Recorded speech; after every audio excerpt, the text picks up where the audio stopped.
the Evansville Wartime Museum. We're welcoming two people from the United States Army here. They're both retired, but one of the individuals, the first one on the list here, Tom, is a graduate of Central High School here.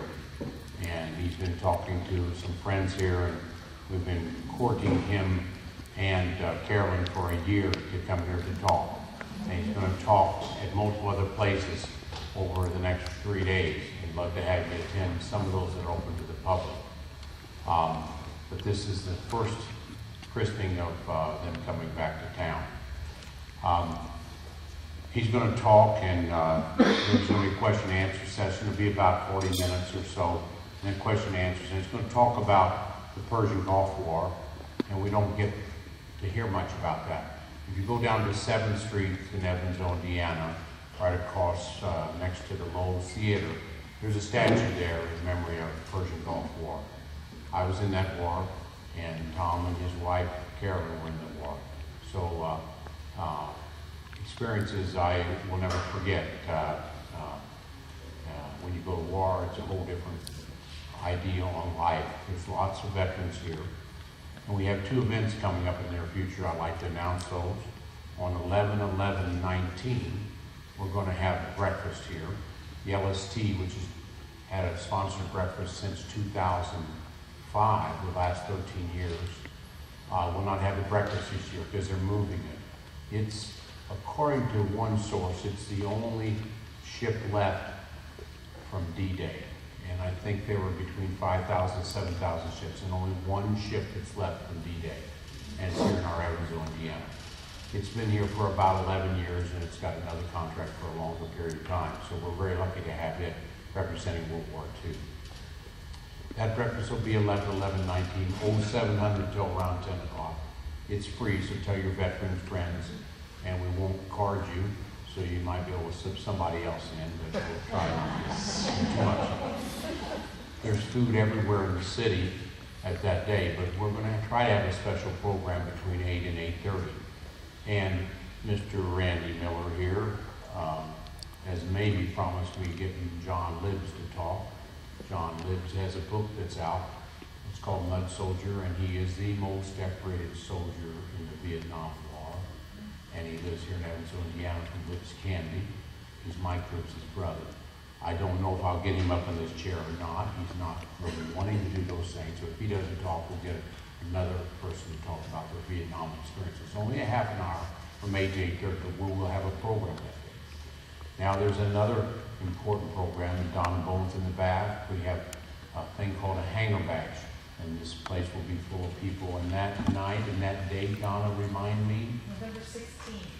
November 16th, 2019, so that'll be on the Saturday after 11/11, and it starts around 6 and goes till about 10, and there'll be music and dancing and food. And food, and you have to pay for it. That is not free. Okay. So, just a little bit of, about Carolyn and Tom that I recall. I've never met them till today, but I talked to him on the phone, and we've emailed back and forth last year. Mr. Tom Booth, a Central High School student here, got me into that, I guess, whatever you call it, talking back and forth. But just a couple of reflections of myself in the war in the Persian Gulf War. We have another lady here from Washington, D.C., just moved here, Henselman, came from Washington. She's a medical service corps. She was at the Pentagon during 9/11. She was supposed to be there, and she's lucky somewhere else. And she was in the Persian Gulf experience. And these 2 people in the front row, they're going to sit up there in the red seats in the Persian Gulf. They were in the Army, and they were coming into Kuwait from the land. I was out at sea with, I don't know, a flotilla of maybe 25 boats and ships, and we went in a circle because we were scared of mines at that time. I was on a helicopter ship, and we had 46 helicopters. It was the LPH, and we had about 1,500 Marines. And the front of our ship was the church, and up by the anchor. And I'd go to church usually every day or so, and there was maybe about 10 people at church. But the day before war and 2 days before war, I thought the ship was going to sink because everybody was at church. So your spirituality changes a lot when you get to thinking you're going to see your Maker. But that church was so packed. I mean, the ship was going forward. I mean, it was leaning like this. So, and then, after the war was over, the church was empty again. But that's how things happen. But we, just to think, and I'm sure some soldiers and sailors and Marine Corps, other people know this experience, but even though we sign the line and we do our oath to give our life, and put ourselves in harm's way, we still have a innate thing of survival. So as I left and I kissed my wife goodbye,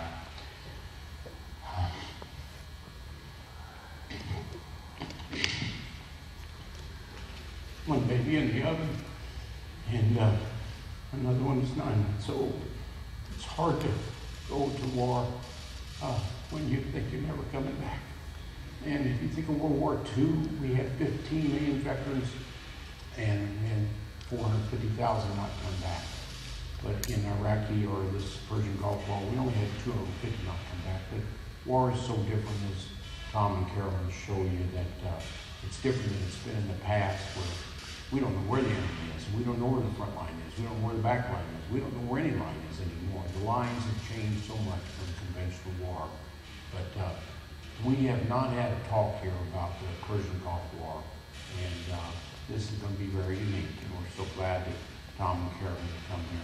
And they're going to both sit up here, and then we're going to have a question and answer session afterwards. Thank you for all coming.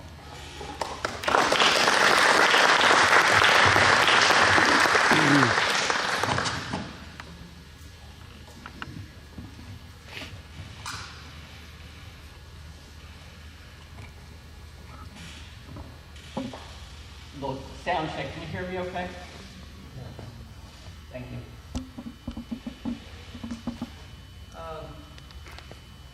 First of all, I just want to say thank you for having us here. In particular, I want to thank Dr. Browning.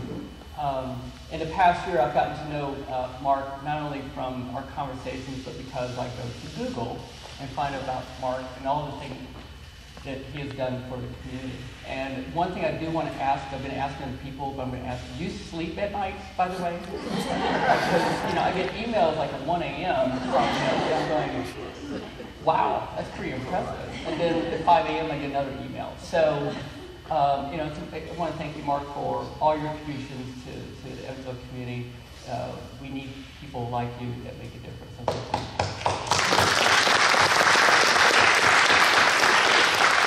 And also, Tom, I want to thank you. So Tom and I went to high school together. In fact, not only that, we went to grade school together. We were in the same neighborhood. At that time, I would say it was a little bit rough, maybe, So I just remember, this was in the late 60s, early 70s, and I do remember more than once, seeing some kid being carted off in an ambulance because of drug overdose, and you just kind of took it in stride. So I think we all come from very humble beginnings. And Tom, I want to thank you for connecting with Mark, and God bless you and your family. And thank you. Also, I want to thank all the members of the Evansville Wartime Museum here. I've always been a history geek, and so the fact that Evansville has always had such a rich history from even before World War II, but especially during World War II, to bring that all together in a collection like this and bring people together, I think is amazing and powerful. I think it becomes very important, and I think hopefully I touched on a little bit in my talk, is in order to understand the future, we really have to understand where we came from and our roots. Thank you for all taking me out your Sunday afternoon for coming here. So Tom's brother, is going to go to his grandchild's soccer game, which I think if I were, I probably would want to go to my grandkid's soccer game too. But thank you very much for coming out, and especially the streaming. So Alan, Bryce, Betty, you've all been like a second family to me always growing up, and appreciate you coming out to support me as well. Bryce took me to the fall festival yesterday, so I popped next to Crest store and I was ready to go, so it should all work out. And I'm going to save my last name to Carolyn, who will talk about here, but I'll say that to the very end of our talk. So, I do want to make two dedications here. First, I want to dedicate the moment to my father. My father passed away last year. My father was an Army vet. He served after the Korean War in Korea, where he met my mother. And my mom was a very ambitious person for him and propelled him to go to college. It took him 10 years to get his bachelor's degree because he did only through night school. At that time, I didn't understand why every night he was going to college courses, why he couldn't stay home like other dads. But I realized because he was trying to make a better life for me and my sister. Had he had his own path, though, I think he probably would have stayed in the Army. He loved the Army, and then so when I received an Army ROTC scholarship in college, which got me on this path, I think that was probably the proudest moment of his life. So I do want to dedicate that to him. And I also want to dedicate this talk to 293 Americans, and they are the ones that died in the Persian Gulf War. Half of them for combat injuries and half were not. The war was almost a surgical strike when you think about the few casualties that they had. That we suffered from as a country, yet for these individuals, these 300 Americans, they gave everything, and I think that's something that we all appreciate, and so I want to thank them for that. So, I'm currently a pediatric cardiologist, and most of I talk a lot. I give a lot of talks. I'm tired of hearing myself talk. Most of my talks tend to be guided by the slides and that sort of thing, and so I don't necessarily read from the script. But this is the first time I've given this talk, and I wanted to get it right, so I am going to be reading from the script. So this is the first time I'm going to hear it myself, so we'll both be surprised by some things that come out of my head. I did confess to, this morning when I was rehearsing it, I realized how emotionally impactful that moment of our life was. So if my voice does crack, I do apologize for that. Just as Mark talks about, these memories stay with you because they become defining for you and help define for you what you are as a human being. So, in a war, there's 1 million combatants and 1 million civilians, and all these people have stories to tell. We have our own stories. Some of these are stories of heroism. Some of these are stories of tragedy. Our story is not either, truly. We're certainly not heroes, but there are two stories within this narrative that I think that occurs when people when nations go to war and fight. This experience, though, it reshaped our priorities. It reshaped who we were as human beings, and it reshaped our worldview, and I think it reshaped how our outlook on what life is built about. And so I appreciate this opportunity to stand up here. I know all of you have your own stories, your own narratives, and I greatly appreciate that, and I appreciate the time that you're going to allow us to share for that for this moment. So, and with that, I'm going to go ahead and start talking. So.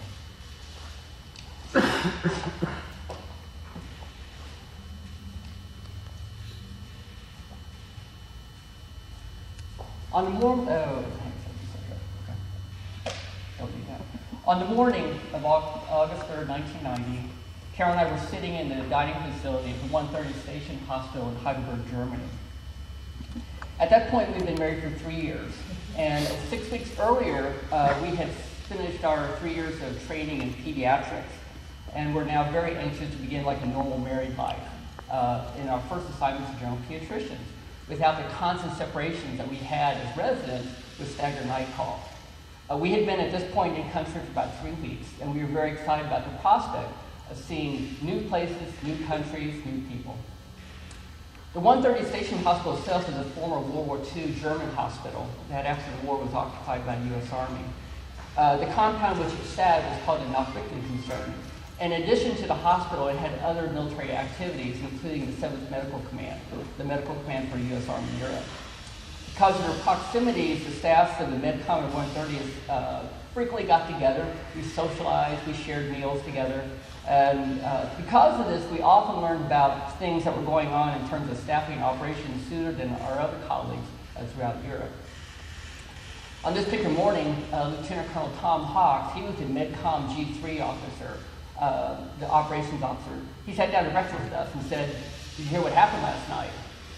"No." He said, "Iraq overran Kuwait and now owns 25% of the world's oil supplies. Not bad for one night's work." I said, "Isn't Iraq on our side? And who's Saddam Hussein?"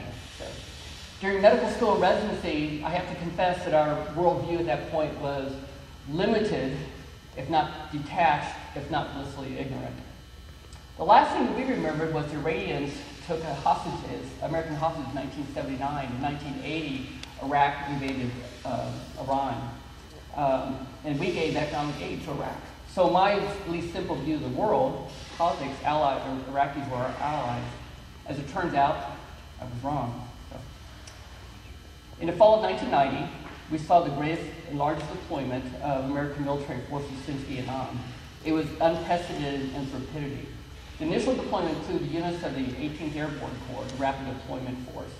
First, the 82nd Airborne, they were boots on the ground within 48 hours, followed by the 101st Air Assault Division from Fort Campbell, and later two heavier divisions, the 1st Cav out of Texas and the 24th Mech out of Fort Stewart, Georgia.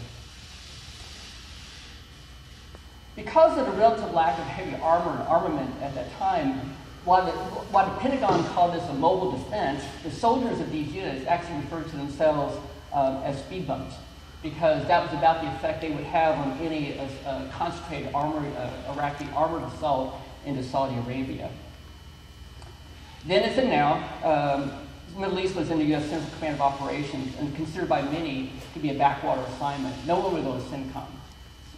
Because it didn't have the prestige of other commands like the European Command or the Northern Command or the Pacific Command. So for at that moment, despite the deployment of 18th Airborne Corps, the U.S. Army Europe was not involved. So while Carolyn and I embarked on our new assignment with enthusiasm, the shadow of war was really unavoidable. Increasingly, the daily conversations revolved around whether or not EUCOM, European Command, would be sending forces. Carolyn, at that time, those few weeks, we took short weekend trips in our search for normalcy. But everywhere, it seemed that the world was preparing for war. Once in Paris, while crossing the bridge over the River Seine, our way was blocked by large anti-American, anti-war protests. We soon heard through the grapevine that since these were days before email, texting, and social media, of acquaintances and friends and colleagues who were being deployed. Two of our fellow residents were being deployed. While combat deployment as a pediatrician was always known to be a possibility, no one really thought this had actually ever happened. As Carol and I tried to study for our pediatric boards to be held in November in Washington, D.C., we prayed that war would never come. Then in October, General Norman Schwarzkopf, the commander of the CENTCOM, met with President George Bush to request a heavy armored corps in order to allow an offensive option to engage and destroy the Republican Guard, the lead division of the Iraqi army. On November 8th, President Bush announced to the American public his intention to double the size of the American force in the Gulf. This increase in military force would include the deployment of 7 Corps of the United States Army Europe. The next day, we found our hospital in total confusion. No one knew how this would impact our hospital, but no one was optimistic. When we departed the next day from Frankfurt to fly to Washington, D.C. to take our boards, we left our contact numbers with our pediatric chief and prayed again. We tried to relax and prepare for the boards, but were distracted by the constant reminders that the world was preparing for war, and we worried what this would mean for us. News of the Persian Gulf War situation streamed from our headsets on the airplane, from the television in the hotel room, and CNN was on everywhere, as you all probably remember. Everyone was watching TV, including the hotel reservation clerk where we checked in. Returned to Washington, D.C., we met with both friends. Our exam proctor, Dr. Richard Lamp, is shown here, was our pediatric chief at Walter Reed Medical Center. Naturally, the talk turned to the Gulf. I wouldn't try to remain optimistic. It still just seemed that the war was just implausible, and there had to be a diplomatic solution for this. Dr. Lamp invited us to visit Walter Reed the next day before we go to New York to visit Carolyn's parents. At Walter Reed, the mood was serious, but everyone's spirits seemed to be otherwise good. It was good to be amongst friends again in a familiar atmosphere. For the time remaining on our leave, we decided that we were going to relax, we were going to enjoy our friends, enjoy our family, and avoid TV. We met with one of our former staff physicians. As we sat down to talk in his office, the phone rang. It was the department secretary. He hung up and said, she has a message for you. You need to go see her now. He didn't know what the message was about. So we looked at each other and we said, we'll be back, and went down to the office. Once we got there, the department secretary had a serious look on her face. Carolyn's parents had called from New York and said that we were to call them as soon as possible. When we called them, they were very upset. They had received a call from our chief in Germany, and we were to call her back as soon as possible. At that point, it was late evening in Germany. Elaine Grammer, our chief back at the hospital, she told us that the 7th Corps was mobilizing. The Corps physician bills were being filled out. Several physicians in our hospital were being tasked for deployment to the Gulf, and this would include Carolyn and me. While we didn't need to return immediately to Germany, she said we should prepare to mobilize upon our return. As she hung up, she said to me, have fun, enjoy the rest of the time on leave, and just relax. We hung up and told our Dr. Lampy and the secretary that we had to leave that afternoon from New York. I called my parents here in Evansville, my sister in Ohio, and said, while our trip to the States was supposed to be short, we weren't supposed to meet up with them, but because of this news, they flew out to New York to meet us. Our time in our visit with our families was very somber. We didn't talk much on our return flight to Germany. In 1990, there were 251 pediatricians serving on clinical positions active in the United States Army.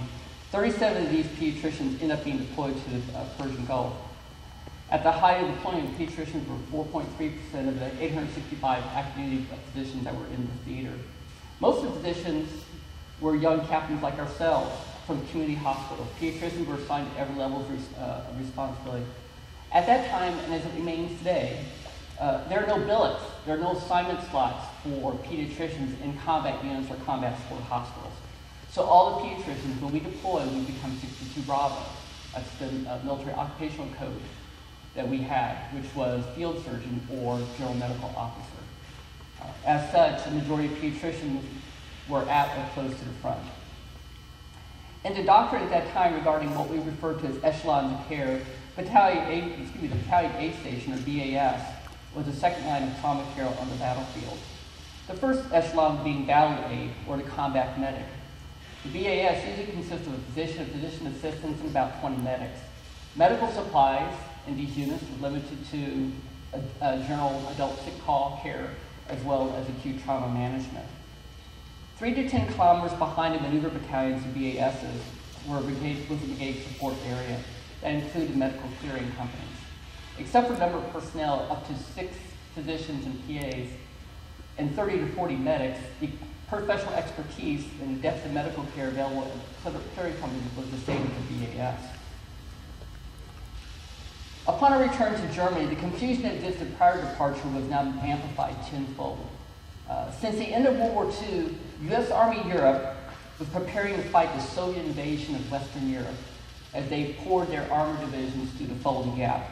So while the armored cavalry regiments and tank divisions were carried through the German countryside on maneuvers and war games, apparently less planning was given to more mundane issues. In the midst of the army finally going to war, uniform stores ran out of uniforms, and supply units ran out of equipment. There was a surprising critical supply issue which arose. In the desert, underwear briefs were just a no-go.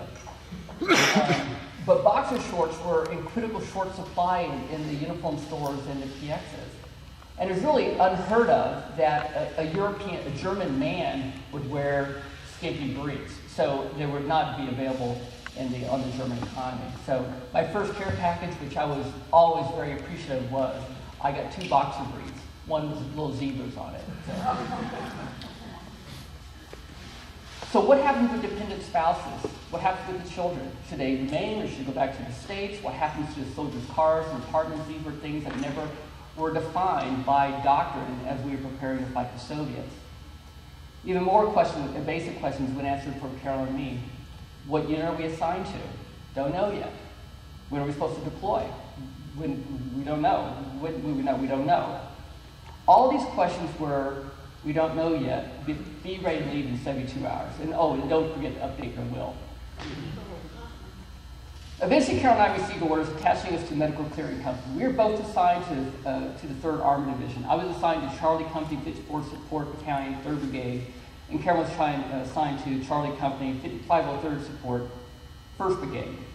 We were not really thrilled about the extra designation of forward, and it seemed that the 15 lines of our written order seemed unceremoniously short. And we were most disheartened by the fact that the period of assignment was indefinite. For a brief moment, we were both assigned to the same battalion, the 54th Support, but Carolyn kept her maiden name for professional purposes, which is Sullivan. And so the taskers were unaware that we were a married couple. But she was reassigned to the 503rd when this became known. This way, if one of you gets killed, the other one will get upset, is what we were actually told. Which, when you think about it, kind of makes sense. The greatest unknown in preparation to go to war was chemical warfare. Saddam Hussein had known stockpiles and used chemical weapons on his own people. So we undertook training in chemical suits, known as MOP, or Mission-Oriented Protective Posture. Our expectation that we'd be fighting on a chemical battlefield and trained for that reality. For the next several weeks, we were busy. We still continue to see kids in the pediatric clinic at Heidelberg. We'll set up meetings with our briefings and equipment. Actual medical training, though, was really out of the question with all of our medics because they were busy preparing vehicles and equipment.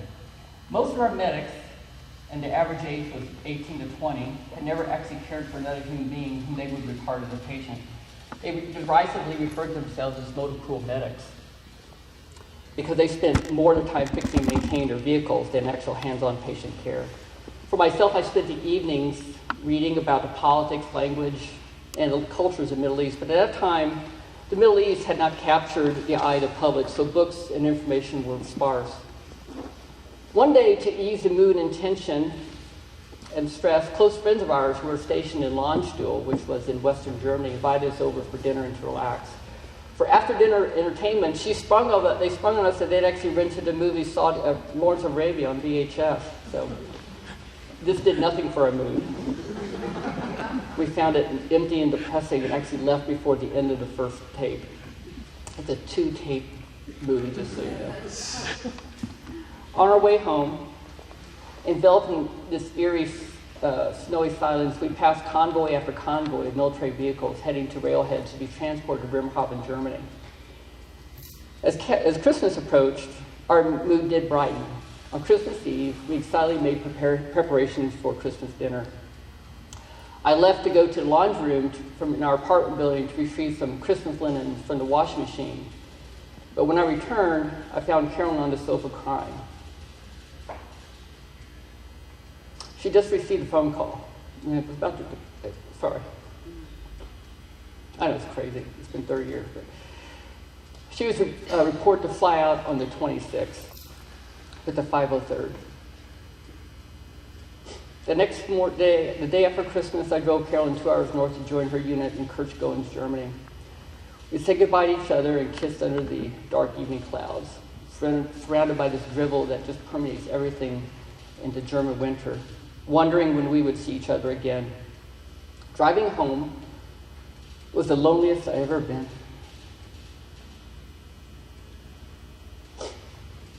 I spent the next couple days packing gear, reading, reflecting, put our apartment in order, restoring our cars, and wondering where Carolyn was. On January 1st, 1990, a friend and colleague and I were driven to Freiburg, Germany by military van to join the 54th for deployment to the Persian Gulf. We left Rhein-Main Air Base in Frankfurt by C-141 cargo jet at midnight, landing in Saudi 6 hours later. When we deplaned, there wasn't anybody to greet us on the tarmac, no welcome committee, no military band. Standing there alone, my battalion commander said to no one in particular, "I wonder if we're at the right airport." Off to the side from our formation, there's a large pallet of 1.5-liter bottles of water. So in Germany, prior to our deployment, with this pending deployment to the desert, water discipline was continually emphasized. There would be no heat injuries. They would not be tolerated. Any such heat injury reported chain of command. Now, having arrived in the Desert Kingdom, our sergeants yelled, everyone to grab 3 bottles of water and drink one now. Afraid that we would pass out any moment from heat sunstroke, we all ran and immediately ripped through the boxes to grab water and drink. Now, as we stood under the cloudy sky with a cold desert wind going through our uniforms, full of water, fresh from our plane flight on a jet that didn't have a bathroom, without a porta-john in sight, we realized our most immediate threat of death was from urinary retention. And it dawned on me that all that fluid surrounding the water pallets wasn't necessarily water. So, eventually, bus showed up, and we were indeed at the correct airport, which is Dhahran, Saudi Arabia. We convoyed to our first home in Saudi Arabia, Cement City, a rear assembly area outside Dhahran, rapidly established in the early days of Operation Desert Shield, to hold units while they awaited the arrival of equipment. Money greases the wheels of society and capitalism, and the Cement City had vendors selling everything from plastic wash basins to black market VHS videotapes and Kentucky Fried Chicken. Amidst the disorientation, dust, and chaos of Cement City, Carol and I were unexpectedly and joyously reunited. Our respective units, the 54th and 503rd, were both assigned to the rear assembly area. So we found ourselves together again, and it seemed like things were going to be okay. But our reunion was short-lived. As it turned out, my unit was there only temporarily.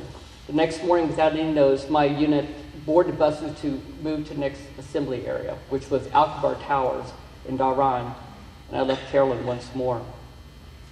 Khobar Towers was a housing complex built by the Saudis in 1979 near the city of Dhahran to house Bedouins. However, Bedouins prefer tents in the open desert skies, so the apartments remained unoccupied until U.S. forces moved in. King Abdul Aziz Port in Daman was the main port of entry for 7th Corps, and here our tanks, trucks, helicopters, and equipment all began arriving. Information in the combat zone, as most of you probably know, is really nearly non-existent. And it's hard to understand how you as an individual fits in with a larger strategy. But in port, we're a medical unit, and we had no medical supplies for our mission. Having lost complete faith in our supply system, my lieutenant, another captain, and I found a medical supply depot in a warehouse. And we were able to pass ourselves off as supply officers for a combat support hospital. So we signed for hundreds of bottles of antibiotics, IV fluids, and miscellaneous equipment. We were extremely proud of ourselves. In retrospect, we were complete idiots. And we never used the supplies that we actually acquired. So, meanwhile, while Carolyn and her fellow officers were constantly sandbagging their tents because of the constant rain that flooded their tents, I was dry and in relatively clean places. We had roofs over our head, and our meals were in underground parking garages that were converted to dining facilities. With nothing real value to do, soldiers would play volleyball games in gas masks, conducted face mass cows with that equipment, cleaned weapons daily, and wrote letters. We exercised, and we napped. Dhahran and Al-Kabar Towers seemed like paradise compared to the dusty tents of Cement City. That is until the night of January 20th, when Iraq launched its Scud attacks in areas of troop concentrations in Saudi, which included, unfortunately for us, Khobar Towers. That night and for the remaining days until we departed, the quiet was broken nightly by nightly air raids. We donned full mop and mask and sat up all night just waiting for something to happen, listening as nearby Patriot missile batteries would roar to life, launching counterstrikes against the incoming missiles. In the morning, we found shards of metal from the missiles strewn about the compound. One night, a medic came to our apartment to tell us that another soldier was having severe abdominal pain. I volunteered quickly to see her, and I grabbed my aid bag. As I was heading to see her, I realized this was actually a terrible idea. In the rush to leave Germany, I never received my optical insert for my gas mask. My better eye is 2200. So without wearing glasses, wearing a gas mask in the pitch black, I was stumbling through the dark to find the soldier, whom I finally found. I knelt next to her, and I asked her where she hurt. She answered, but in fact I couldn't hear her because of my gas mask and her gas mask. But I said, okay. I tried to palpate, feel her abdomen, but that was with her wearing the mop suit and my wearing chemical gloves, it was a pointless exercise. The only thing that I removed my gloves, but that was really help. With no other choice, we commandeered a Humvee ambulance and loaded up to race without headlights through the roads of Dhahran to the 86th Evacuation Hospital, which is near the airport. Still wearing mop gear, still wearing gas masks, and hearing the Patriot missiles in the background, we carried her into the stretcher, into the emergency bay of the hospital, where there the doctors, nurses, and medics were walking around in t-shirts and drinking Coca-Cola. I realized I was in the wrong unit. Once we received our vehicles and equipment, we happily left port and the Scud missiles behind. Our vehicles took us out to the Ford Assembly area to make our final preparations for war. We gathered supplies and equipment, and even stealing vehicles when necessary. We had to give them back at the end, as it turns out.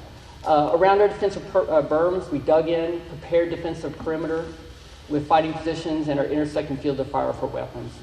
Here we trained our medics, feigning bravery and confidence in ourselves. We refreshed ourselves on the treatment of chemical casualties. Despite being in the desert, we were often wet. Our tents were flooded, and we ran a heater at night to keep warm. My chief physician assistant, Jim Shears, was a veteran of 3 Vietnam tours.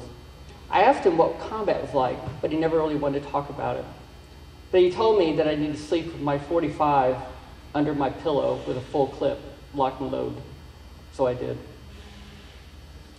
We listened to BBC shortwave radio and praying for a diplomatic end to this craziness. We wrote letters to loved ones back home. I wrote a letter to Carolyn telling how much I always loved her, addressed it and put in a Ziploc bag at the bottom of my personal bag. I left instructions with my friends to make sure she got it in case I didn't make it back. On February 24th, 1991, Operation Desert Shield became Operation Desert Storm. 72 hours before the ground assault began, we had our final operations briefing, informing us of our mission and how it was to be conducted. Staring at the large tactical map, all that I could see was that the number of enemy brigades and divisions vastly outnumbered the number of coalition units. At that moment, I realized that our fates were in the hands of God. There were no atheists in Foxos. We had a religious service the day before the ground war began. I'm Roman Catholic. I went to the Catholic Mass, and everybody was at Catholic Mass, including one sergeant who I know was Jewish. After the briefing, I was able to find my way to a nodal phone. And what a nodal phone is a tactical version of a cell phone network at that time. I convinced the communication sergeant to let me call another position at another unit. I called Carolyn's unit. After a while, she came on the line. We couldn't talk about what we knew because of operations security. I asked, "Did you hear the plan?" She said quietly, "Yes." And all I could say was, "I love you." She said, "I love you too." The 18th Airborne Corps led the assault north with the intention of cut off retreat by the Iraqi army into Iraq. Simultaneously, U.S. Marine Corps forces and multi-coalition forces crossed into Kuwait to support the main attack, where other Marine Corps amphibious forces, the ones that Mark belonged to, feigned a seaborne attack, fixing Iraqi forces in place to weaken the defense against the main assault. The 7th Corps, commanded by Lieutenant General Frederick Franks, numbered more than 142,000 soldiers, more than 49,000 vehicles and aircraft, including 1,600 tanks, 1,500 Bradleys and armored personnel carriers, nearly 700 artillery pieces, and over 200 attack helicopters. We moved across the berm, separating Saudi Arabia and Iraq, and the 3rd Armored Division stood on the berm and played patriotic songs while we followed past. Operation Storm would sweep into southern Iraq and Kuwait to free the occupied lands, but the specific mission of the 7th Corps, 3rd Armored Division, our soldiers, my soldiers, who I came to know and trust, my brothers and sisters in arms, were to close with, engage, and destroy the heavy armored units of the Iraqi Republican Guard. On the third day, the sun rose, and I looked to the south and east and found that my column of tracked vehicles, tracked ambulances, Humvees, my deuce and a half, and 5-ton trucks were now in front of the tanks. So Needless to say, this provided me great consternation. What I learned later is that when we were moving north and turning east, you can't swing a division without doing what we call passage of line. So at this moment, in fact, we were doing the passage line. We're in front of the combat units, and Tom Burklow was not leading the assault into Iraq. So. A female doctor in the 1st Brigade has been killed by a landmine. This is how the rumor reached me. Carolyn was the only female physician in that brigade. Rumor control in war is non-existent, nor is there any ready means for the average soldier to confirm information heard in the trenches. But this, like many things at that point, seemed unreal. Maybe this is what they intended when they separated us at the beginning, but maybe not. Being distraught didn't seem like an option for me. There was too much to do and grieving seemed premature. I asked my company commander to see what he could learn, but for him in a higher chain of command, my issue was not a priority. 100 hours after the ground war began, President Bush called for a ceasefire in the war. Combating ended on February 28, 1991, with the regular Iraqi army decimated. However, the Republican Guard, while markedly reducing capacity and capability, still existed and constantly used by Saddam Hussein to quell the civilian uprising in southern Iraq.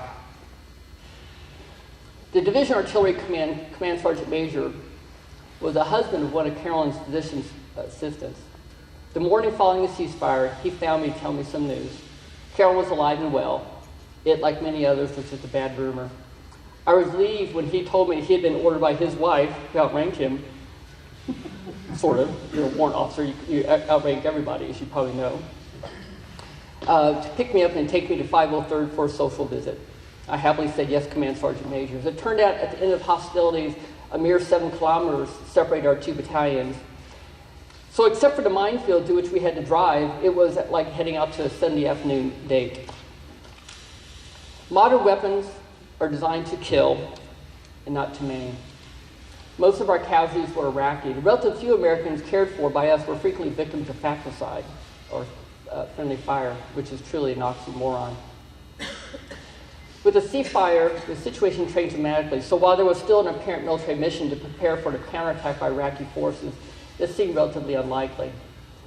The more immediate situation was the refugees and internally displaced people. Primarily Sunni Muslims in the south who staged an uprising were now streaming south to escape the massacres and battles that were occurring in the Euphrates River Valley. The combat brigades and some MASHs, the mobile armored surgical hospitals, were the only medical facilities in the region. However, there was no command authority to provide for refugee care. And despite this apparent need, military forces in the region were not prepared politically or logistically to care for the unexpected stream of displaced civilians and refugees. Small efforts at individual sites popped up informally to take care of these refugees. As it turned out, at the end of operations, at the end of maneuvers, Carolyn's unit, the 1st Brigade of the 3rd Armored, was located in and around the southern Iraqi town of Safwan to provide security. Safwan was a typical town in Iraq where even the newly constructed buildings looked to be 100 years old. It now found itself astride the demilitarized zone while coalition forces and Iraqi army were in an intense standoff following the ceasefire. Carolyn's unit, the 503rd Support, established an aid station in the yard of an abandoned electrical company. With time, the refugee population in that area swelled into the thousands. At one point, over 400 patients were being seen daily by Carolyn and her team of physicians, PAs, and medics, many of them children. The medics were charged with simpler problems. My own brigade was situated farther north along the main highway to Al-Basra, Iraq, and provided checkpoint security. We set up medical aid stations to care for refugees along the way, who were mostly intent on continuing south to Saudi Arabia, although we air evacuated those more seriously ill or injured patients, such as automobile accident victims. As the number of refugees grew, the policies regarding refugees changed. The need for their care became obvious to policymakers and commanders. The refugee care became official and formalized. 1990 was a different era regarding women in combat. Carolyn's usefulness in the Armor Brigade was once publicly questioned. Was publicly questioned by her brigade commander, a gentleman named Colonel William Nash, who went on to fame as the commanding general of the 1st Armored Division as part of the NATO-led IFOR force in Bosnia. But now, as the hostilities were suspended because most of the refugees were women and children, Carolyn became the unofficial officer in charge of the refugee mission in Safwan. Now, Colonel Nash touted her as the Angel of Safwan, and she was shown off, much to her discomfort, to every congressional delegation and media party that came through, and she found herself acting as a centerfold for Stars and Stripes newspaper. One day, an infant whom Carolyn had sent to admission for the nearby MASH for IV fluid therapy because of profound dehydration and diarrhea reappeared unexpectedly in her aid station. At the MASH, apparently the baby was given kaopectate and returned to the camp. No pediatricians were on staff to care for the children, Carolyn was told. Suddenly, pediatricians who were once seen as a liability in a combat unit were suddenly now an asset. Due to chain of command, Carol made it known that at that moment, another pediatrician, me, was sitting doing nothing in open desert except for swatting desert flies and enduring a sharky, which is the southern desert wind that blows all day, gusting up to 50 miles per hour. One evening, without notice, a Humvee shows up, and I was told to pack up and report to the MASH. I would be detached to them for the next few weeks. I now found myself doing inpatient pediatrics in the middle of the desert, in a large tent, and ironically, Carolyn's backup. The range of diseases range from the simple, your eyes and colds, to more serious third-degree burns from tent cooking fires. We attended deliveries of new babies. Deserting Iraqi soldiers sought treatment for abscess wounds of high-velocity projectiles. An old man showed up with an upper GI contrast study with an obvious tumors, asking if we had any chemotherapy. We said no, and he was turned away. There were malingerers. We had a lot of young Iraqi men who showed up only because they wanted to be treated by our female medics. There was a curious, the old woman who stopped by to see if we could give her a new bottle of gentamicin for her kidney problem. Unfortunately, we said no to that as well.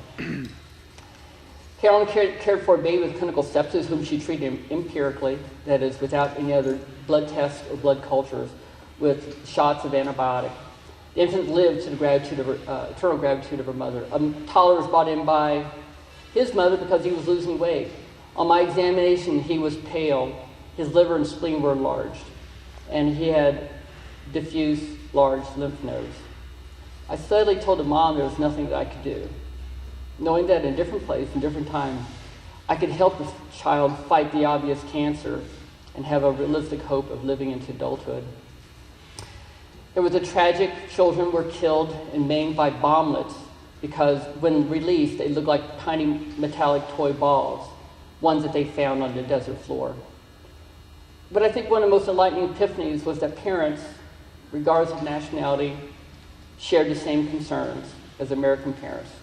Why won't their toddlers eat? Why won't they sleep? Why won't they listen? And finally, there were the parents who brought their children to see us for congenital disorders.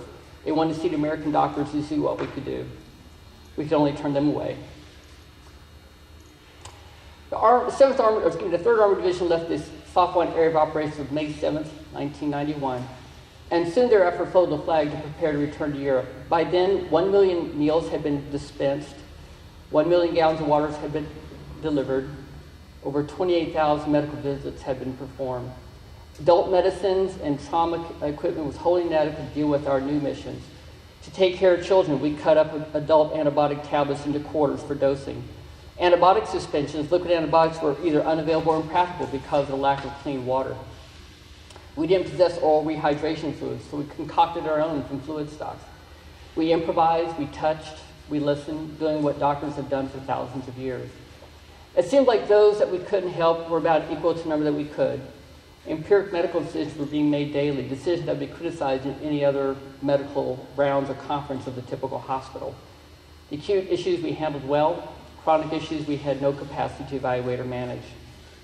For this reason, while we saved some lives, our presence in southern Iraq had no lasting impact on the health and well-being of those people. Our deployment to Southwest Asia and the Persian Gulf was marked by frustration, fear, depression, and a general sense of having been incomplete. While there were many at that time saying that the coalition forces should have continued on to Baghdad, at least for our units, our division, our brigade, even though we had pre-positioned fuel and supply depots, which actually had been established before in southern Iraq, even before the Grand War began by Special Operations Forces. We had outrun our fuel, and many tanks and armored vehicles were truly just running on fumes. 12 years later, U.S. led another assault into Iraq to topple the regime of Saddam Hussein. While the Gulf War was almost surgical in mission execution, with 149 soldiers, troops lost in combat, we have lost nearly 4,500 troops and many more wounded in body and spirit in the Iraqi war. In this end, we learned a lot about ourselves. We learned that as physicians, intelligent caring was the most important part of taking care of others. What is right in one situation may not be right in the other, and sadly, you just never know what the right answer is going to be. We learn what is important, we learn what is not. Hot meals and showers are luxuries that we never underestimate. Rush hour traffic and inconveniences of modern life will only be nuisances and will never be considered by tragedies. Carol and I also learned that we're part of a very big, very complex world, and that our nation's security depends not only on our brave men and women, but also on our allies who must share its security burden. Today, military pediatricians are a routine part of military combat operations and have served proudly in Iraq and Afghanistan, even taking care of goats. And Carol and I realized just how important we are to each other and how unpredictable fragile life, as we know it, can be. One day to the day, the 3rd AD left Safwan on May 7th, 1992. Our first child, Emily, was born in Heidelberg, Germany. That's our story. I appreciate the time. Again, I want to thank you for your time and your support. Thank you.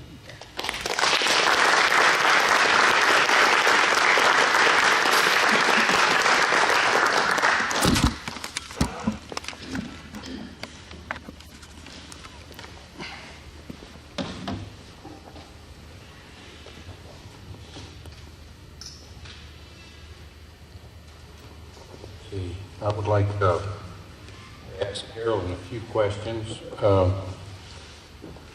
And Carolyn's going to get the speaker on, if she can get that thing working. Thank you very much, Tom. Can you still hear me? Yes. Okay. Okay. We're going to have a game here, I guess. Can you hear me now? Yeah. Okay. A few things that Tom said. For one, if you listen to a World War II person talk, a sergeant would say, I'd take 1 farmer or 50 city boys. And because a farmer knows how to improvise, he or she knows how to take care of a problem when they see it, things don't work. What Tom said and what he said Carolyn did was give empiric antibiotics. In our culture today, no pun intended, we get blood cultures, we do it scientifically according to what the bacteria is growing in the bloodstream. They didn't have cultures available. Carolyn saved some kids with empiric, and he used the word empiricism, practicality, pragmatism, and that's what they had to use in the war there. And Tom's stuck in a tent. He didn't have all the niceties of Walter Reed. He had a tent and he had a limited amount of supplies, limited amount of things. He used the word empiricism, and that's what happens to happen in war. It happens in all our wars, but they said it about this war. They also brought up a lot about emotion. So all of you have, many of you have been in the war, and you know the emotions are very deep and strong about a spouse, about kids, and they had to suffer within the emotional separation. And when I went to war, they gave me 96 hours to say goodbye to my family, to say get my affairs in order. And there's a lot of psychological tests done to say you can't stretch it out any longer than that. They had only 72 hours, but the Navy gave us 96, but they only had 72. But Carolyn, I'd like you to say a few words about other people in the audience have had parents, aunts, uncles, or themselves in war. Maybe you could tell us a few things about, at one time you were crying. Just to say that, you knew you were going. Even though you signed the line, there's a big difference between thinking you're going and going to protect our country, and you're really going to an unknown. And even though the odds in Iraq, we outnumbered Kuwait and Iraq by far, but propaganda on the ship was so different. He said rumors and things of that sort, Tom did, but we had propaganda on our ship, and every ship had different propaganda. We didn't know what was going on. And here, somebody, he thought his wife was dead because of that lady, only lady in the field probably that was deceased. And so the emotions at that time, you would not believe it. He was already so depressed at that moment when he thought he lost his bride. But maybe you could say a few things, Carolyn, about a little bit what Tom said, and just your own thoughts about a few things. Well, I think, I think Tom represented a lot of our feelings very well. I think one of the points I would make about our circumstance that maybe made it a little bit unique, I think, first of all, in the first Gulf War, Persian Gulf War, one difference from subsequent Iraq War was the lack of social media and ease of communication. So all of the soldiers had more difficulty communicating with people at home throughout that time. In some ways, that's a double-edged sword, because while we felt very isolated and had to stand in long lines to get to a phone when it might be available, at the same time, in the subsequent conflict, sometimes that access almost made it difficult for the people away, because they felt like they were participating in the day-to-day stressors as well as what they were going on. So that's just an interesting contrast of those two situations. Another thing that made our situation a little different from other people's is that since we were both there, the communication with each other was really limited. So as Dr. Browning just said and Tom had mentioned, it was by rumor. So that rumor that Tom heard that I had been killed, I heard the same rumor. Well, I heard that there was a rumor out there that a medical officer in the 503rd had been killed. So the term medical officer made it possible that it was me or the female PA, whose husband was the one who ultimately went to get Tom. He heard that rumor too. And so when I heard that, though, I knew that he probably heard it. And so it did become a priority for me to try to figure out how to get word to him. So it sounds a little bit crazy, almost like the television show MASH. We really did, I did have to improvise to try to communicate with him. So one way in which we did that, there was a helicopter unit that supported both of our units. It was one helicopter unit, I think actually from Ohio, right? And some of the pilots were with my unit, some of the pilots were with Tom's unit.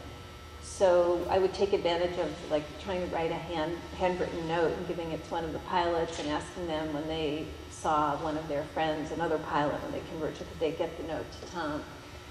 So that was one technique. I would ask if I heard somebody was driving to the other unit. Sometimes the supply people had reason to drive. I'd give them handwritten notes, or Tom would do the same. Probably. Actually, yeah, you can tell. Yeah. Okay. Well, the most creative thing I did, though, once was actually hitch a ride with one of the helicopters, which, really looking back on it, is much more bold than I typically am. But what happened with us, so here we are in the middle of nowhere, and then a dust-off helicopter, Huey was flying in, and oh my God, they're bringing this was after the war, and they're bringing casualties. And we say, oh, so we're scrambling, we're setting up our aid station, we're just ready to go, we're popping open medical cases, prepared for whatever came off the helicopter, and it was Carolyn. There was a lot of angst expressed to me afterwards about that, but I was still happy to see Carolyn. But it was really because the pilots were going anyway to see their comrades. It was kind of ludicrous that I did it's that. Kind of like an Uber, sort of. With the medevac. But I would say that, one of the biggest challenges really was communication and so sometimes there were occasions on which, so if we were separated, each one of us might get on the line to get a phone call. You could get like a 5-minute phone call to home. So once or twice, we got information from our parents that they had heard maybe from the other one. Oh, and then I guess another notable event was, so remember the whole thing about us being informed that we were going was we were in DC to take our pediatric boards. So the board results came out in January. So even though it was kind of the last thing on our mind, we both were, wondering, did we pass and how would we know? So one of my trips to the phone bank was actually the results were being forwarded to my mother by mail. Now they're disseminated by email, but that wasn't the case. So the letter would have gone to my mother. So I called home, reached my mother at 2 o'clock in the morning, her time, made her go and open the mail, tell me our results, we both passed. And then I managed to get a driver to take a handwritten note to Tom that said we passed the board. Yeah, I think I was thinking big F and deal, actually, at that moment. I just think I was happy to pass. Anyway. Well, I'd like to open up, if you have any questions, I will walk with my microphone. Whoever asks the question, then they'll share a microphone just so everybody can hear. And we'll repeat the question so everybody can hear what we're asking. He had a picture of General Schwarzenkoff, and he was here in our town. I don't know when it was after that war, but I actually went up and personally thanked him. He had some people say an IQ of, he was in the Army. He seemed like a Navy guy, but he had an IQ of 168. Now that's a little bit off the board, and I don't know if he really had an IQ of 168, but I thanked him because of only, Tom said, 90 deaths, 168 active duty or in combat. But I thanked him because probably saved a lot of our lives because of his good judgment and how he won that war. He overpowered everything and he made everything so we had a limited amount of losses, even for both sides, and very much on our side. Now, raise your hand if you have a question for Tom or Carol. This is very unique to have a couple in a combat area. We interviewed two U.S. Marine people. They're both, one's deceased now. They would be 97 right now. They're both Marine Corps, World War II. And we did interview them about 8 years ago. But this is very unique to have a couple. Now, you look at Israel, they have the women in the service much more than we do here. And women are taking over the medical school. They're taking over everything in the world, too. So pretty soon they're going to take over the military. But as Carolyn, Tom was here an Evansville person, and he became a St. Louis person because of little Carolyn. So we know who runs the show there. Just as in most houses, we know who runs the show. But we try to talk big, but I think she runs the show. So I've been following her coattails for like 30 years now, so it's worked out well for me. And I was asking for their information about their literature of what they published, and he sent me about, we could have introduced him with that, and he's only got about 6 pages, very small print of every publication, and she's got about 10 or 12, so they're very well published, and we're talking about NIH people. That's the cream of the crop. So we've got cream of the crop right here. They're going to talk to our city this week, and we're just so lucky to have them. And it's a very personal experience that you see in each warrior here, each warrior's wife or family member. These are personal things that what they just relayed, just really personal things that any military person goes through and really thinks about those things. And that's really, it was from the heart. It wasn't just what they did, but what they felt like during the time. That's what this museum's about. And our country, even though it's the best country in the world, there's, close to 1 million lives is the cost. That's the cost for our great country. And that cost is a human life. I've lost an uncle, and that cost of that uncle tore our family up. And the cost of a loss of any person for this civilization. So you have to protect our great country. Our country is the best in the world. They're absolutely the best. And it's people like this and people like some of you that help protect this freedom. So if I got questions, I'll come out to the microphone. Don't be bashful. We're not going to have this opportunity very often. Okay, well, we have time for tours. We have excellent tour guides. I can't name them all. Mr. and Mrs. Tiemann are on vacation today. They usually give tours, but they're on vacation today, so you can't ask them.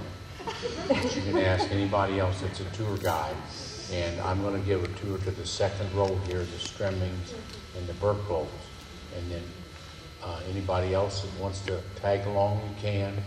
And it's going to be a 27-minute tour. Yes, sir, Mr. Stremming. I got a quick question. I don't need a microphone. I can talk loud. Tom and Carolyn, I had kind of forgotten about the whole gas issue and the scuds, but it seemed like the scuds were a nuisance where the gas was really prevalent. Was there, when you were over there, was there ever a time when you stopped worrying about that, or what when they were filling you in on what the expectations should be? Where did that fall into the line of concern? I'm going to repeat the question, and then he's not got the microphone because people can't hear it. The question is, what about the gas? And let's talk about the gas because it's a real danger over there. And they asked a question about the scuds and what the relationship with the scuds and the gas. And Tom's going to answer that question.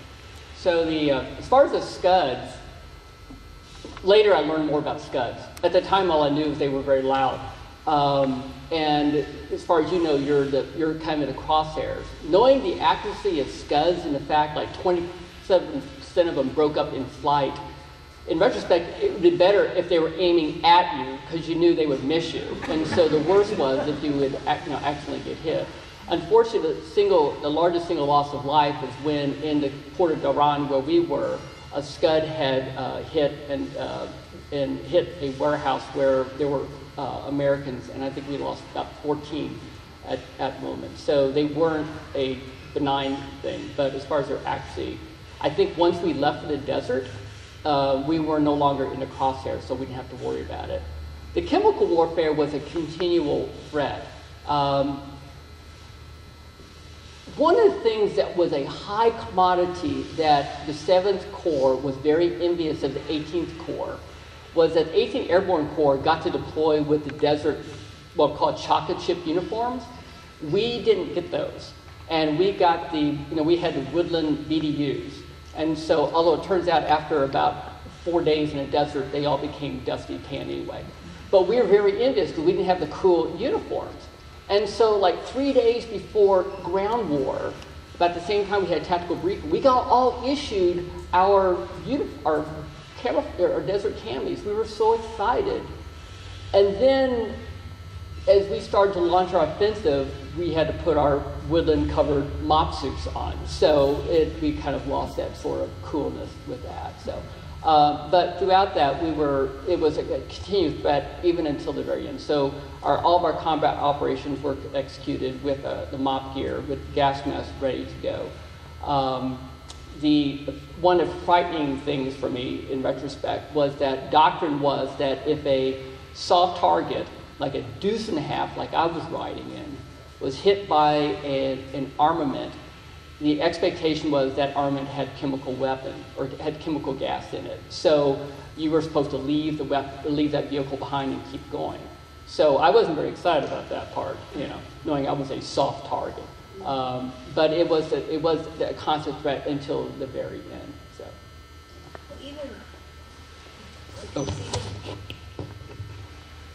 I guess even after the combat portion was over, there was the period of time we were still in the desert waiting to hear kind of what was next, like when we were near Safwan and stuff. And so there were still some mines and things that people didn't know if there were chemical weapons within them. And so that would it still remained a concern, I guess. There wasn't, I remember one particular time, there was a rumor that one of the MASHs had gotten some people that they thought were the victims of chemical warfare. Yeah, the proper treatment for a chemical victim was to cleanse them off, and Mark remembers this, with a dilute solution of bleach. You wouldn't get the whatever chemical nerve agent was on the skin. The first time this happened, people were pretty much using full strength bleach. So it was, and the whole place would smell like a laundromat. It was actually pretty impressive. So we actually learned to clean water with that afterwards. So yes. Just another question to bring up gas. When I was deployed in '98 to the Gulf, we had to replace our countermeasure washdown system on the ship, issued gas mask, which is where I found out that my face was not good for a gas mask, because they had to order one depending on, they'll fit about 80% of the vehicle. And then we all started our smallpox. Was it smallpox? Yeah, right, exactly. Right. Yeah. What are some of the ways now with, now that I look back on it, as a 20-year-old, I really didn't care, was shocked, whatever. But with a lot of the more anti-vax type movement and the concern for the rumors of drugs that people are getting, what are some of the ways that the medical community can help people on deployment now not be as concerned with those type of things? Or like just to educate people better? Right. That's always a concern of mine, that our troops will start rejecting medication that they Right. should be, because we're always told, change your socks, take an 800 milligram Motrin, Right. hydrate, you're good. But now that we have these tools that can help educate, how do we better serve our troops with Yeah. knowledge of medical care? No, that's a great question. Before I answer, I do want to say one thing. I'm with you on the gas mask part. Yeah. So, folks, when you get a gas mask, there are 3 sizes: Yeah. small, medium, large, and you got to fit one of those 3. And so, one of the ways they do a fitting is once you get your mask on, they'll give you some strong aromatic oil to smell, and we use banana oil. And so I remember when I was preparing, I got my gas mask issued. They gave me a large, I don't know. And so clearly, when they put it on, I could still smell banana oil. And then they said, oh, we need a smaller one. So they gave me a medium-sized mask. And so they strapped it on, and I can smell banana oil. And then they gave me a small, and now it's like, my head is like all squished together. And I can still smell banana oil, and they're holding the straps really tight on my head. And I could still smell banana oil, and the chemo sergeant said, you'll be fine. I was like, what is the worst thing that could happen? So, but to answer your question, it is a concern. I do feel, one thing is, as you know, and I thank you for your service, by the way, is that you do sort of sign yourself over to Uncle Sam, And I think when people do sign up, there is an expectation that despite the lack of trust we have in their chain of command, there is a goal for them to take care of you.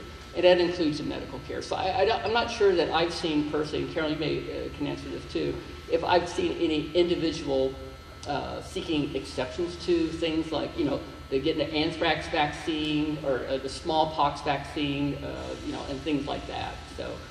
But it is, you do worry about it. I mean, that's a complete story altogether about the anti-vaxxer movement, which I can tell you about what I think of that. But that is a pediatrician, you can imagine what side I'm on.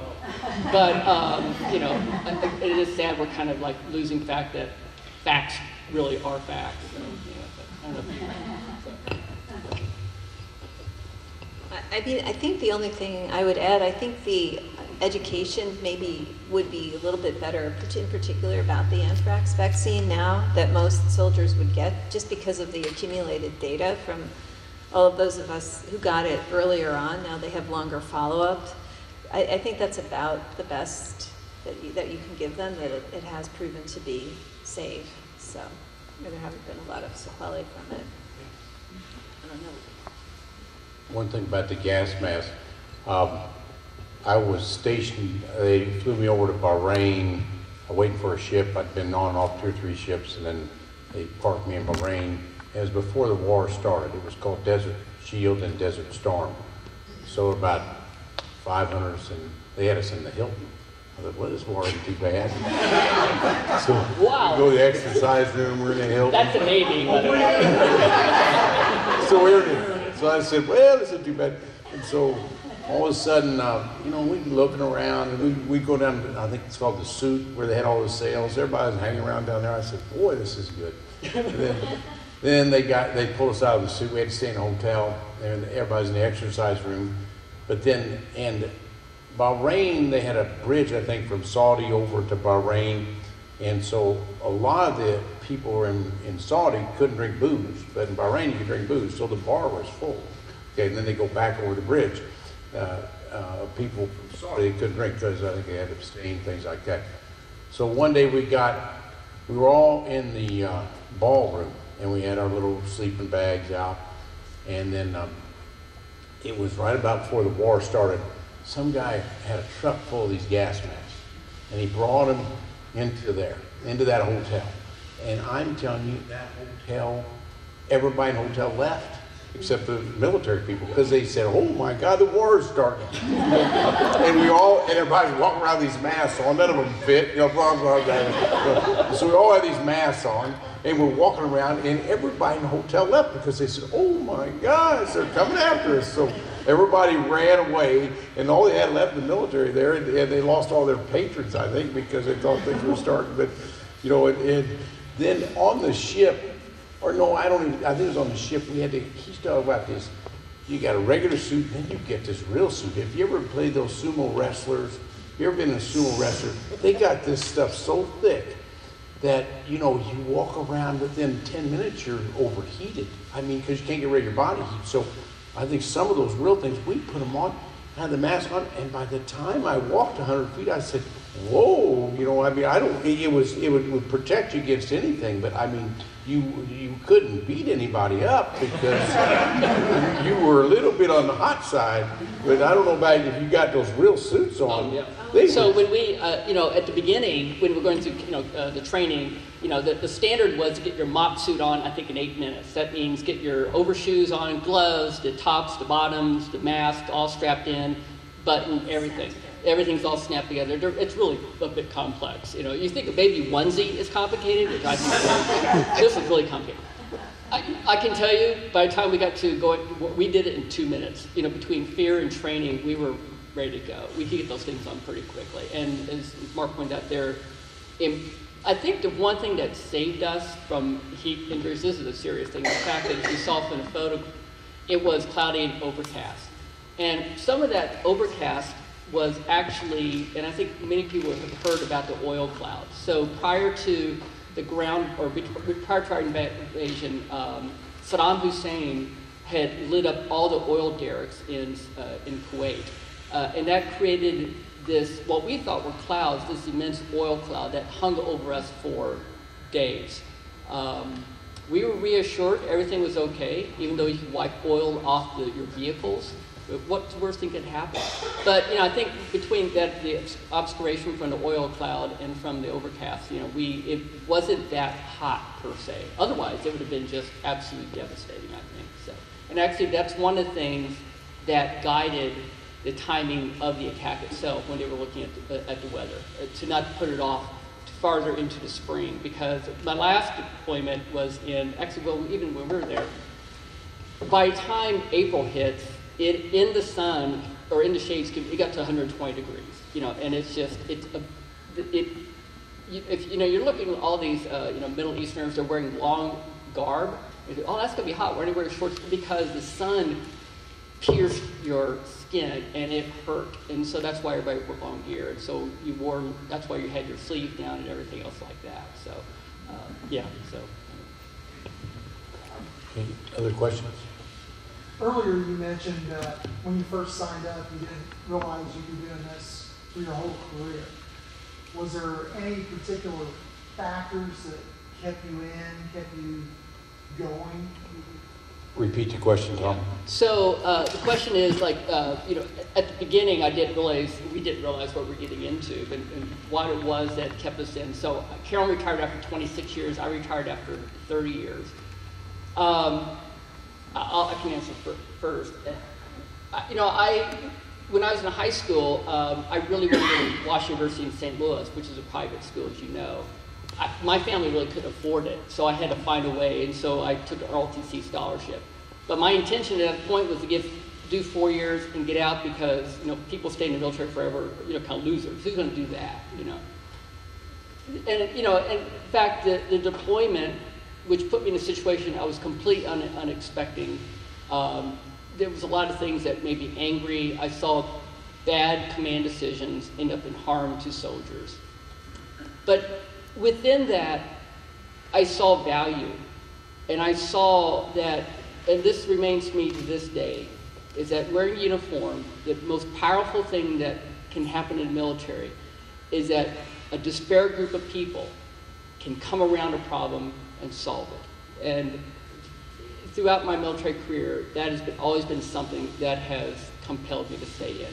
It's the chains of command are always, don't know what they're doing. Even when I got into the chain of command, what did I know was going on?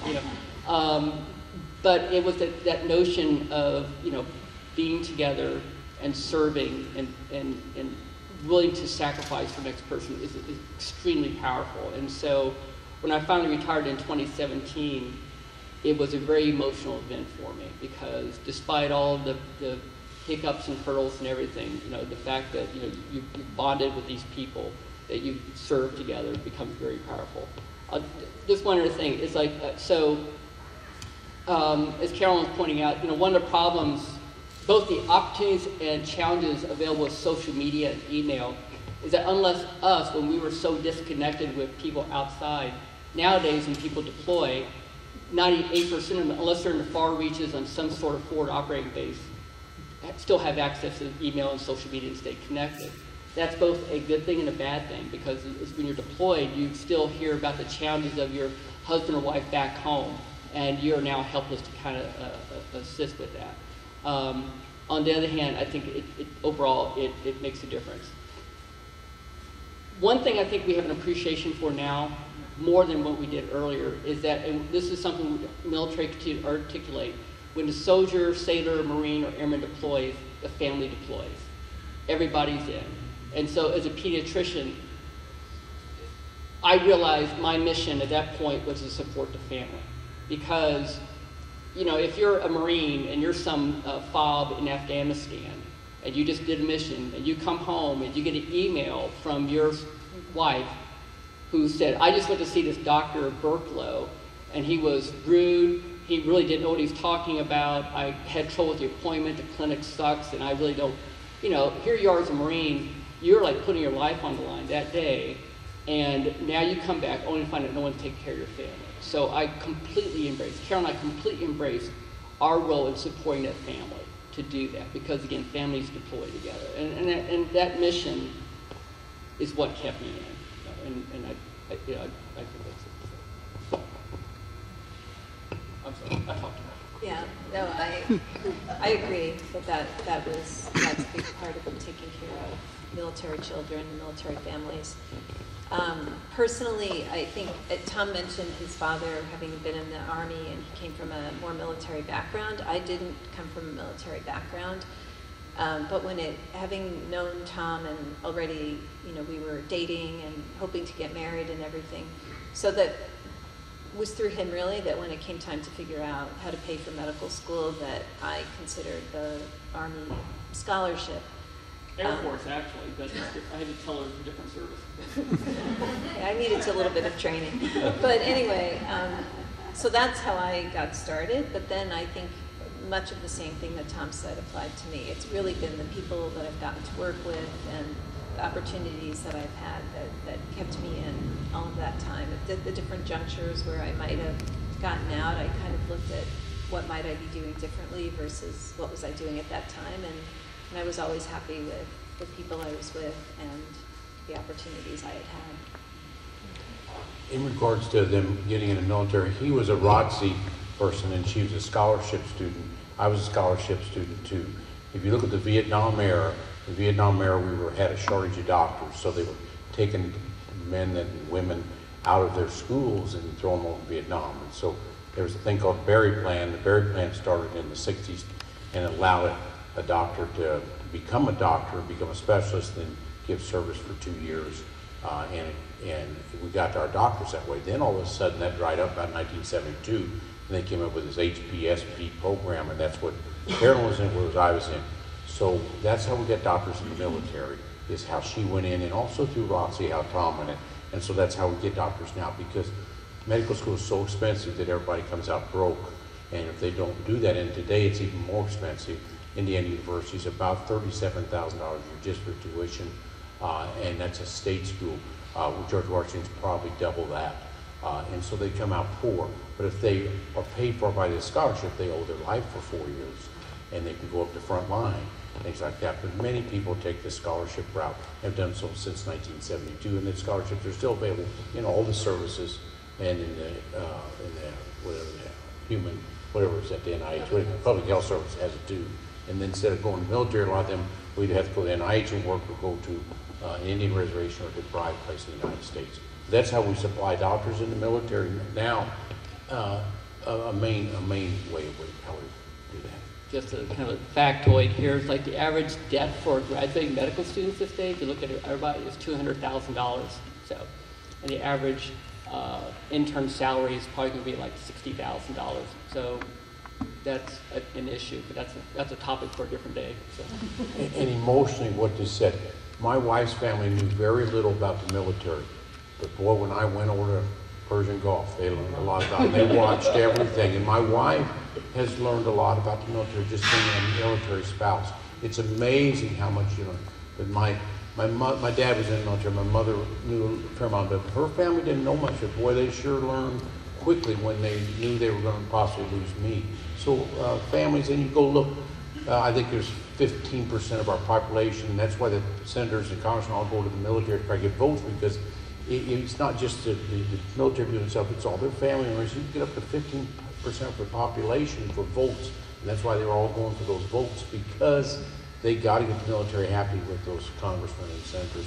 They're very important, and their vote's important, and their family and all families, because it's our country. Any other things, any other questions? I just thank you for your patience, and appreciate Dr. and Dr. Burklow being here today. So much.